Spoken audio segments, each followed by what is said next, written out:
Hey, good evening, everybody. Reporting in for day 5 or 6 of this little video vlog, or I guess video vlog, one of the above. And it has been a series so far of talking about absolutely random stuff with no coherent narrative to tie it all together. So, to continue that theme, tonight I will be talking about the very controversial Derek Chauvin George Floyd case that obviously has transpired over the last year. And today, the sentencing came down for Derek Chauvin, and he received 22 and a half years in prison.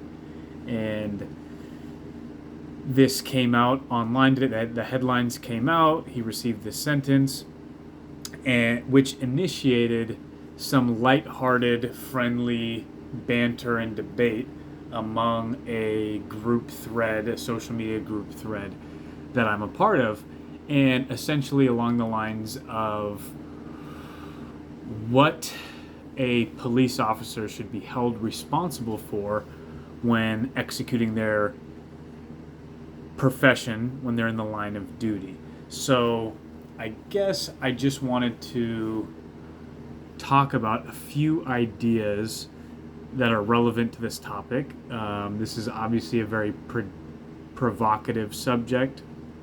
So, at the risk of alienating people right off the bat who may come across this video, I will go ahead and keep trucking forward. So, the three kind of items that come to mind when I'm thinking about this whole concept of a negligent police officer or a law enforcement scenario that ends in a tragedy with what someone might consider an unnecessary loss of life. And as with most of my videos so far, this is going to come from a place of very little firsthand knowledge, right? I'm sure it'd be interesting to hear the perspectives of police officers who are in the line of duty, or lawyers or prosecutors who see these types of actions all the time, people who are closer to the issue, or someone who studies this.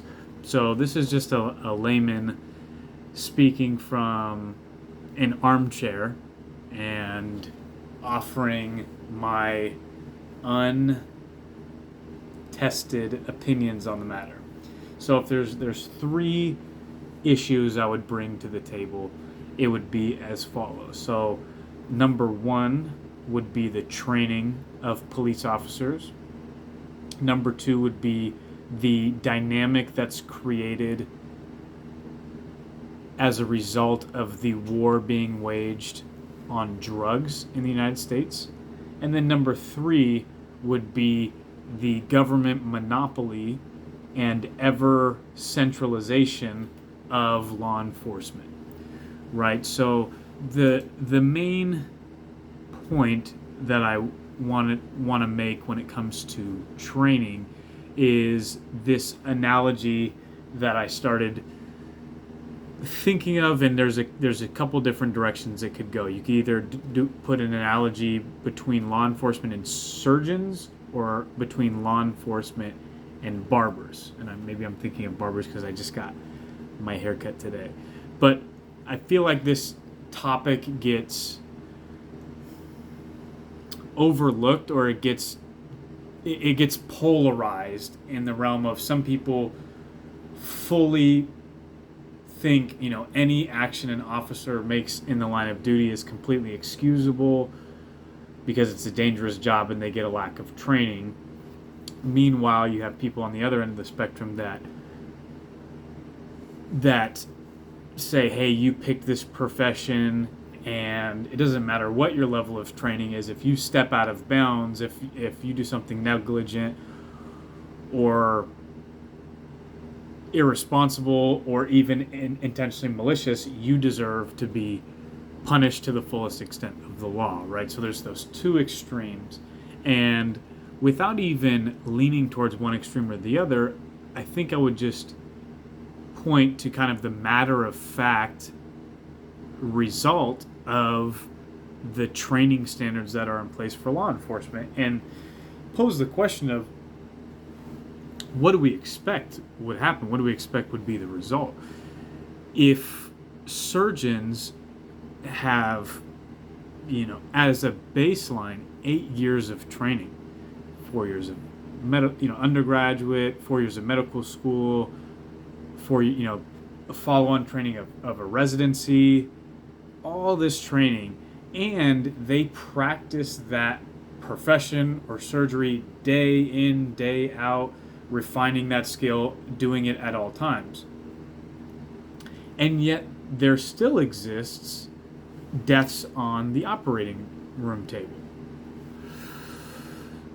And so if it's excusable in those scenarios, simply due to negligence or whatever the case may be, I think a lot of people could understand that, hey, things go wrong in an operating room, and you wouldn't necessarily always. There would be times where you would hold the surgeon accountable and say, hey, you intentionally did something negligent, you created an environment in the operating room that allowed a mistake to get made, right? So there would be, but most rational people could also see many, many scenarios where you would not hold that surgeon accountable, where you would just say, hey, that is the nature of the profession that they're in. It's a high stakes profession. Sometimes mistakes get made, and it's an unfortunate tragedy, but it ended up in a loss of life.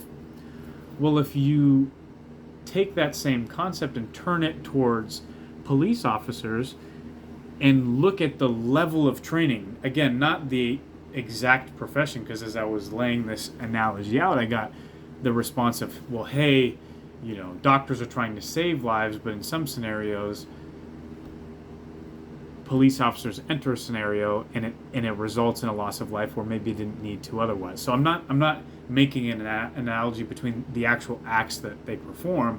I'm simply saying you have two professions where lives are at stake, and in one you have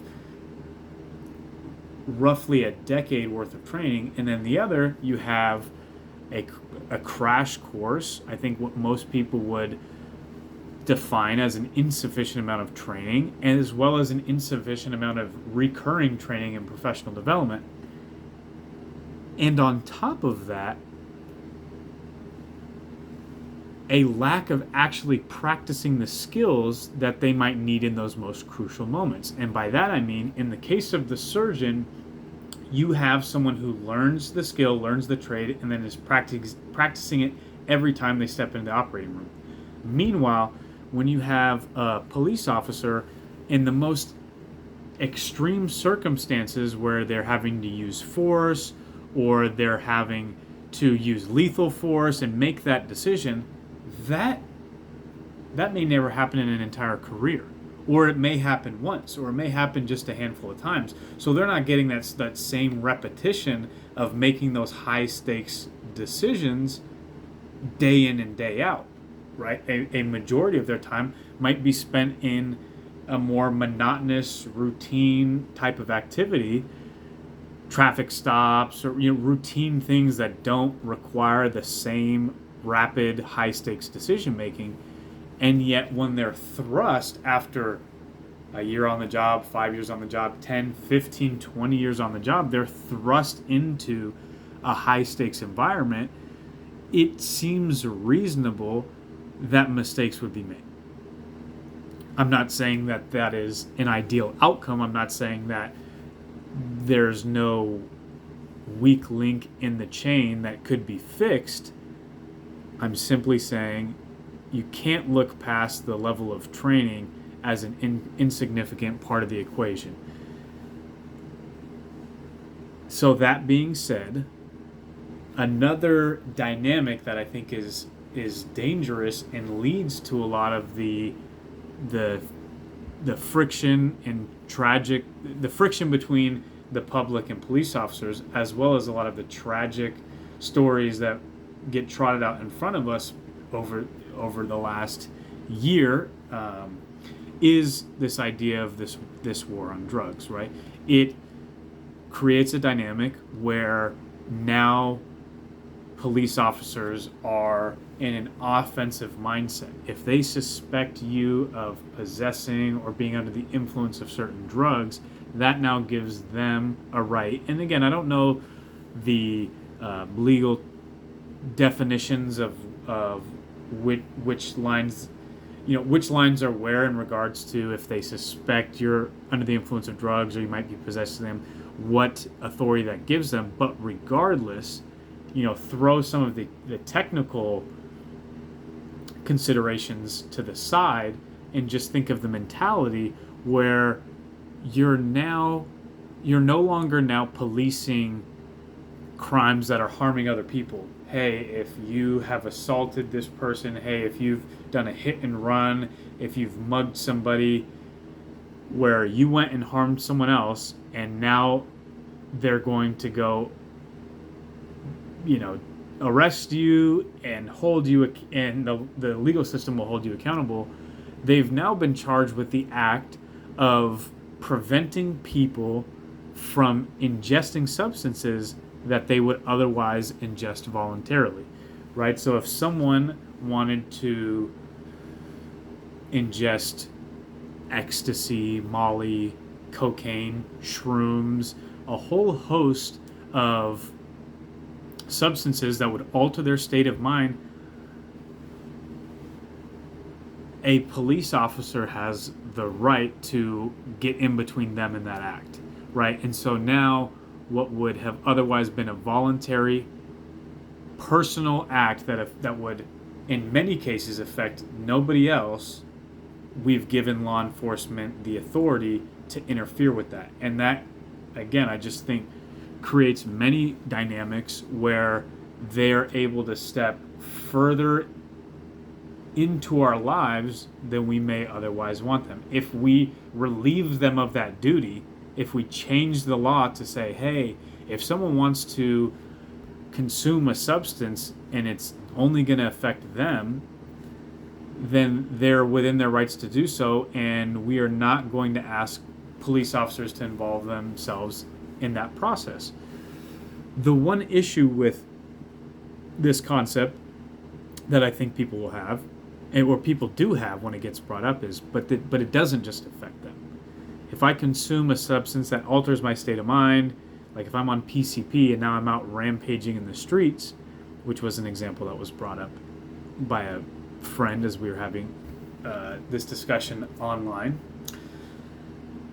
well, now it is affecting other people. And again, that's where I would draw the line. If you consume something, it alters your state of mind, and then you go out and are negatively affecting other people, or you're trampling on other people's rights, well then yeah, you are at that point committing a crime. You're committing a different crime. If you are on PCP and you go assault someone, you should be arrested and held accountable for assaulting someone, right? But we shouldn't be going around arresting people for consuming substances that alter their state of mind. Because then where do we draw the line?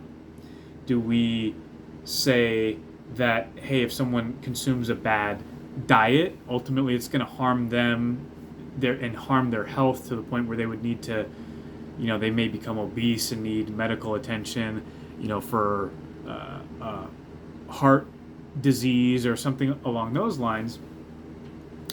Some might say yes, but I would think that that's a huge intrusion on our individual rights as human beings and as people who would otherwise hope to live in a free world, in a free society.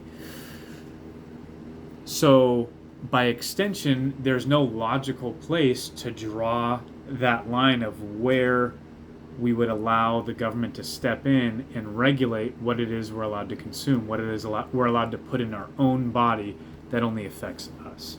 So again, I think that this is an issue that I'm sure many people have articulated in a much smarter way than I have, I'm sure there's many folks out there fighting this fight to end this war on drugs in the same way when there was a war on alcohol, when there was a prohibition, you saw this massive spike in organized crime, because people are going to get their fix regardless. People are going to consume these substances.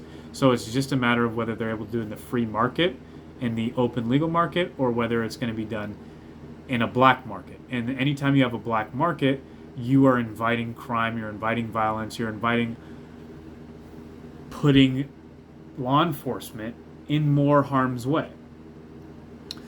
So that was point number 2. So number 1, just discussing the idea of training. Number 2, discussing the idea of this war on drugs and how it creates this negative dynamic. And number 3 is this idea of the government monopoly on security, as well as the inevitable effect of centralized power. Whenever you hand over a responsibility to the government, a natural gravitational pull goes from it being a local institution that is accountable to the population that it serves, to over time going from local to city to county to state to federal. Right? There's this vertical gravitational pull that goes into effect that ultimately make organizations less accountable to the actual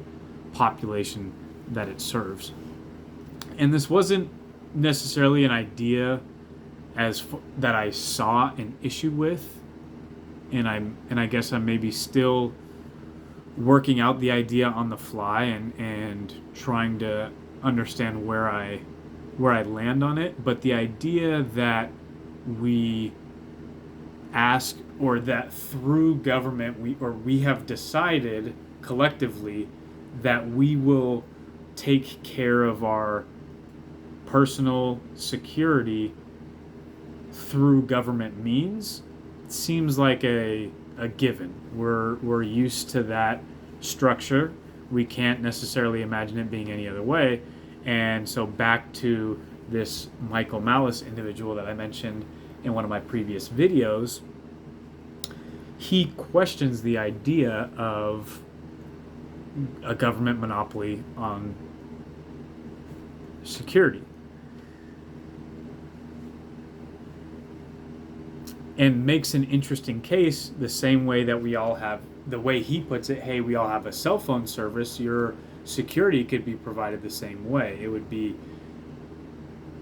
if the security that you were paying for wasn't performing in the way that you wanted it, you would just change services, right? And we don't have that same ability when it's ran through, when it's administered by the government, right? So if we in our neighborhood, or it's, let's say in Seattle, if we go, hey, the police were being held back by the local political leaders and not allowed to do their job, so they weren't keeping any of us safe during the riots that happened this last summer. Well, I couldn't just change providers. I couldn't just go, okay, I'm going to stop paying my subscription to the Seattle police, and instead I'm going to pay my subscription to this Seattle law enforcement, a different entity. And then they would have to compete with each other to provide a better service at a cheaper rate. So this is an interesting new concept that I think seems a little counterintuitive at first. I know one of the initial objections that I heard when throwing it out there in a discussion as a possible alternative route to look at, just not asking government to provide law enforcement and just allowing it to be done through the private market, was, well, hey, what about low income areas or neighborhoods? Well, first of all, how great of a service are those neighborhoods getting right now? I think many could argue that not such a great service. And if there was no restrictions for a businessman to come along, or even members of their own neighborhood to come along and create a private security entity, if there was no restrictions, i.e. right now, I'm sure that because the government police exist, a private police force cannot exist. But if that wasn't the case, if they were allowed to exist, it would seem that there would be a big incentive for these neighborhoods to stand up some kind of security system on their own. And whether it's a neighborhood watch or, it's a service that they all pool their resources together to administer it, the fact that it would be a private market subject to competitive forces would mean that there would be people competing for their business or people competing to provide that service at the lowest price possible, or even there would be an incentive for individuals to step up and provide security for their neighborhoods, when in the current system there is not that, or there's not the ability to. So I know it sounds like it would just turn into the wild, wild west if we no longer ask the government to provide that service. But I think it's an interesting thought experiment to consider what it might look like if we did go down that path. And I don't know if it's obvious that it wouldn't work. I think it's worth exploring. I think it's worth asking the question. Again, so all of that to say, and the reason I go on this long, windy road, initially I brought up Derek Chauvin, but then I went down this complete rabbit hole, was a lot of people seem really quick to blame the individuals with any of these events that have happened over the last year that gets sensationalized and get blown up in the media. They want to blame the individual actors. And don't get me wrong, I think individuals should be held accountable to their actions, right? That's the idea of individual liberty and personal freedom, is that you have the freedom to do good, and then you have the accountability that if you step outside of the bounds and you do something malicious or harmful, that you're held accountable for your actions. But to me, that's not a satisfactory answer to or avenue to actually resolving the problem, right? Because if we're relying, especially in a profession as important as security, domestic security, as what law enforcement is, if we're relying on individual actors in the heat of the moment with poor training and poor physical fitness, if all of it's coming down to an individual like Derek Chauvin to make a good choice when it matters most, well, then I think we're setting ourselves up for failure. And that's where I do think it is an opportunity to look at the system and go, hey, I can think of guys I would rather have in that scenario. I know people who are well trained, physically fit, calm under pressure. They know how to physically control another human being without hurting them through jiu-jitsu and through meeting people in law enforcement. These people exist, and those are the people that you want doing this profession. And so again, if we're letting the wrong people in, we're giving them poor training, we're giving them a mission that incentivizes them to trample on people's rights, and then we're putting it under the umbrella of the government where they're not subject to any market forces. What do we expect? What do we expect the end result to be?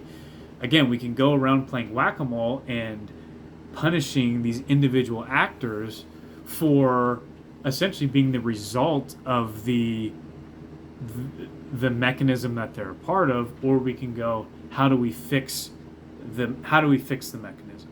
And I think that part of it is changing the mission set. I think, again, really questioning the mission set that we've legislated for law enforcement, which is this prohibition on controlled substances, this war on drugs. If we no longer ask them to do that, do we achieve better results? If we explore opportunities for neighborhoods to police themselves, provide their own security, interesting idea. And the training piece, again, I think that's a hard one I think that's a low-hanging fruit, but a much harder one to solve than people would make it out to be. And because I just think if you're going to take a broken vehicle, like if you have a car that's broken down because the transmission is shot, but you give it brand new wheels, well, you're still going to have a shot transmission. And so that's where if the system is set up with the wrong incentives and they're given the wrong mission set, and there's no ability to hold it accountable to market forces, then I don't know if it matters if you focus on training, because I don't know if I would trust most government administered police departments to be able to competently train themselves.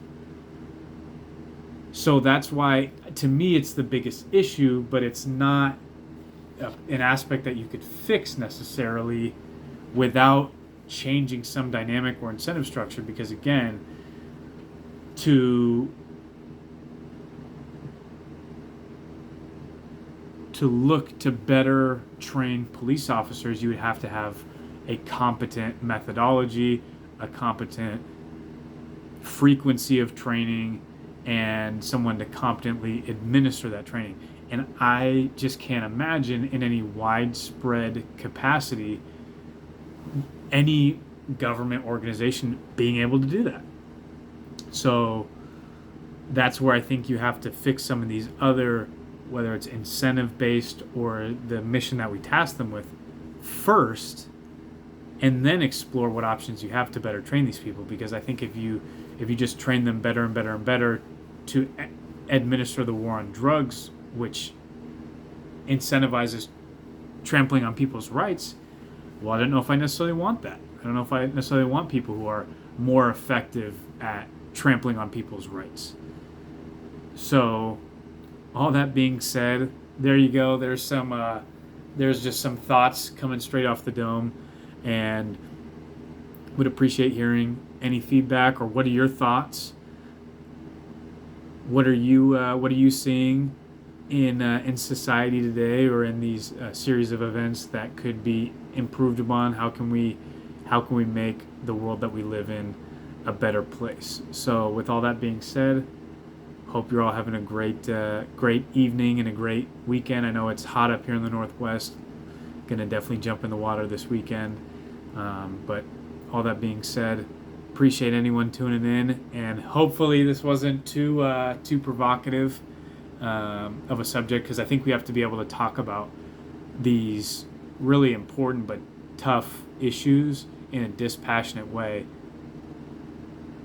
to eventually be able to improve the world around us. Maybe that's a bit of an idealistic way of looking at things, and maybe it's just because I'm a young guy who thinks that there's ways to fix the problems of the world around us. But hey, maybe I'm just naive. So let me know what you think, and looking forward to keeping this little vlog project rolling. So thanks, guys, and have a good one. Later.